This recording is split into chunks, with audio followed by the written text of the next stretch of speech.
नमस्कार। SPT news में आपका स्वागत है। पेश है 21 अगस्त शुक्रवार दोपहर 3:15 राजस्थान के विभिन्न शहरों की 15 बड़ी खबरें। बढ़ती कीमतों के बीच केंद्र सरकार ने 10 लाख मीट्रिक टन कच्ची चीनी शून्य शुल्क पर आयात करने की अनुमति दी। इस कदम के जरिए सरकार की कोशिश कीमतों को नियंत्रण में रखना है। वाणिज्य मंत्रालय की ओर से जारी नोटिफिकेशन में बताया गया है कि टैरिफ रेट कोटा के तहत 10 लाख मीट्रिक टन कच्ची चीनी बिना किसी शुल्क के 31 अक्टूबर 2026 तक आयात की जा सकती है। यह बीते एक दशक में पहला मौका है जब भारत विदेशों से चीनी आयात करने जा रहा है। सरकार की ओर से यह फैसला त्योहारी सीजन के शुरू होने से पहले लिया गया है, जब देश में मिठाइयों की मांग पीक पर होने के कारण चीनी की मांग काफी बढ़ जाती है। भारत सरकार के तहत काम करने वाले दूरसंचार विभाग ने मोबाइल कनेक्शन को लेकर सख्ती शुरू कर दी है। 24 अगस्त से नया नियम लागू होने जा रहा है और अब कंपनियां ऐसे लोगों को सिम कार्ड नहीं देगी जिनके नाम से पहले से ही निर्धारित सीमा में सिम कार्ड मौजूद हैं। अगर किसी एक शख्स के पास सभी टेलीकॉम कंपनियों के मिलाकर पहले से निर्धारित सिम कार्ड का कोटा फुल है, ऐसे में उनको कोई नई सिम देने से रोका जा सकता है। एक शख्स अपने आधार पर टोटल 9 सिम कार्ड खरीद सकते हैं। ये नियम देश के अधिकतर राज्यों पर लागू होता है। राजस्थान में आज वोटर लिस्ट में नाम जुड़वाने की आखिरी तारीख है। 18 साल से ज्यादा आयु के युवा जो वोटर लिस्ट में नाम नहीं जुड़वा पाए, वो आज तक ही अपना नाम जुड़वा सकेंगे। निर्वाचन आयोग की ओर से फाइनल वोटर लिस्ट 31 अगस्त को जारी की जाएगी। बता दें कि प्रदेश में नगरीय निकाय चुनाव की प्रक्रिया शुरू हो चुकी है। इससे पहले चरण की वोटिंग 9 सितंबर को होगी। ऐसे में अगर कोई व्यक्ति वोटर लिस्ट में नाम जुड़वाने से रह गया है तो आज उसके पास आखिरी दिन है। देश के कई राज्यों में लगातार बारिश जारी है। मध्य प्रदेश के कई जिलों में बाढ़ जैसे हालात हैं। नर्मदा मंदाकिनी नदियां खतरे के निशान से ऊपर बह रही है। वहीं उत्तर प्रदेश में लगातार बारिश से नदियां उफान पर हैं। 13 जिलों में बाढ़ जैसे हालात हैं। गंगा, घाघरा, शारदा, टोंस, सोन और मंदाकिनी नदी खतरे के निशान को पार कर गई है। हिमाचल प्रदेश में इस मानसून के दौरान बारिश, लैंडस्लाइड, बाढ़ और अन्य घटनाओं में 219 लोगों की मौत हो गई। इनमें सबसे ज्यादा 131 मौतें सड़क दुर्घटनाओं में हुई। उज्जैन के माधवनगर थाना क्षेत्र में आईटीसी सिगरेट के गोदाम का ताला तोड़कर 25 से 26 पेटी सिगरेट चोरी करने वाले गिरोह का पुलिस ने खुलासा किया। मामले में राजस्थान और मुंबई से जुड़े 2 आरोपियों को गिरफ्तार किया गया है। आरोपियों के पास से सिगरेट, नकदी और कार समेत कुल 31,35,000 रुपए का सामान बरामद किया गया है। गिरफ्तार आरोपियों की पहचान रामपाल उर्फ रामा चौधरी निवासी पाली और रेहान उर्फ राजा ठाकुर उर्फ राजू मराठे निवासी मुंबई के रूप में हुई है। पूछताछ में आरोपियों ने बताया कि चोरी की सिगरेट उन्होंने अलग अलग जगहों पर बेच दी थी। राजस्थान के जोधपुर जिले में सरकारी स्कूलों में दी जाने वाली मिड डे मील की गुणवत्ता को लेकर एक बेहद गंभीर और चौंकाने वाला मामला सामने आया है। जिले के शिकारगढ़ क्षेत्र में स्थित एक सरकारी स्कूल में बच्चों को दिए जा रहे मिड डे मील का वीडियो सोशल मीडिया पर तेजी से वायरल हो रहा है। इस वीडियो में बच्चों के भोजन और उसकी सप्लाई के तरीके पर गंभीर सवाल खड़े हो रहे हैं। क्षेत्र के ही एक जागरूक नागरिक ने जब स्कूल परिसर में खाना सप्लाई के दौरान ये वीडियो बनाया तो प्रशासनिक व्यवस्था की पोल खुल गई। वीडियो सामने आने के बाद स्थानीय लोगों और अभिभावकों में भारी आक्रोश देखने को मिल रहा है।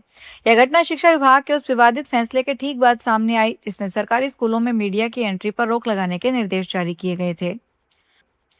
हनुमानगढ़ में शुक्रवार सुबह पुलिस ने हार्डकोर अपराधियों और वांछित आरोपियों के ठिकानों पर बड़ी कार्रवाई की।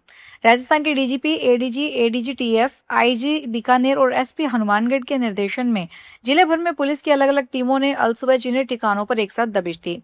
पुलिस की इस कार्रवाई को पूरी तरह गोपनीय रखा गया था। इसके लिए पहले से विस्तृत योजना तैयार की गई थी ताकि चिन्हित स्थानों पर पुलिस की टीमें एक साथ पहुंच सके। सुबह अलग अलग इलाकों में अचानक पुलिस टीमों के पहुंचने से संबंधित क्षेत्रों में हड़कंप मच गया।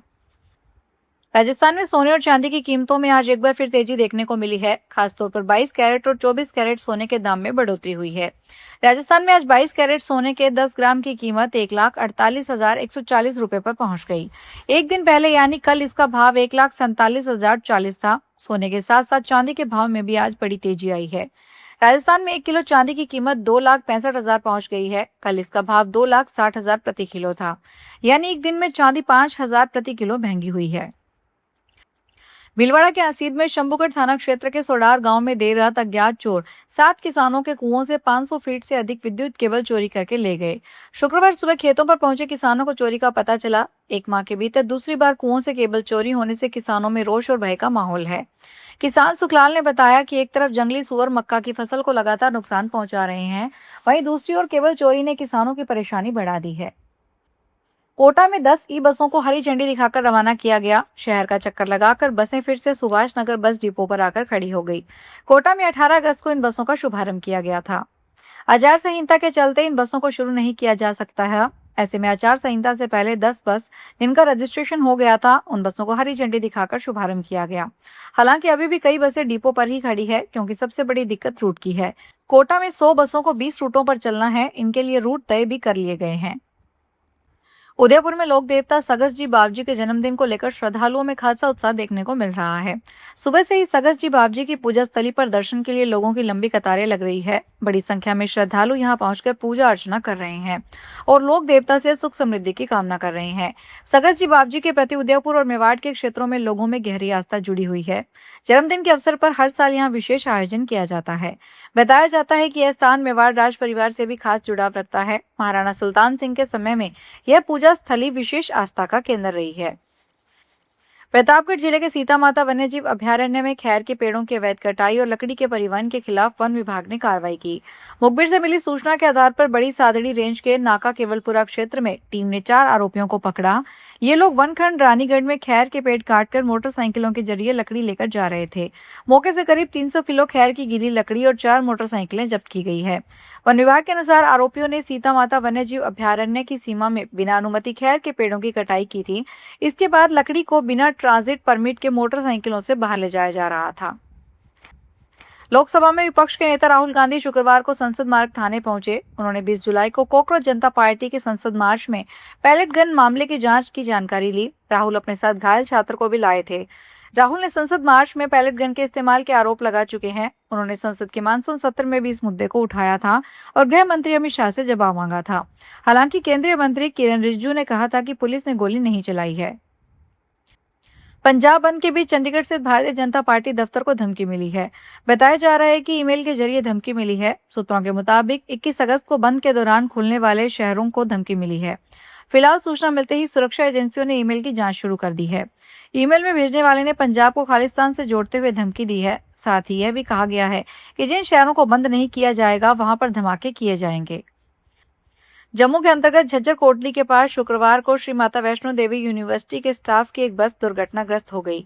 इस हादसे में करीब 15 लोग घायल हो गए। मिली जानकारी के अनुसार बस के ब्रेक फेल होने से यह हादसा हुआ।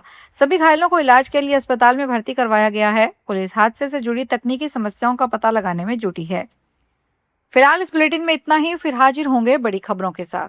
अगर आप भी अपने आसपास की छोटी बड़ी और महत्वपूर्ण खबरों से अपडेट रहना चाहते हैं तो सब्सक्राइब कीजिए हमारे चैनल एसपीटी न्यूज को और प्रेस कीजिए बेल आइकन पर।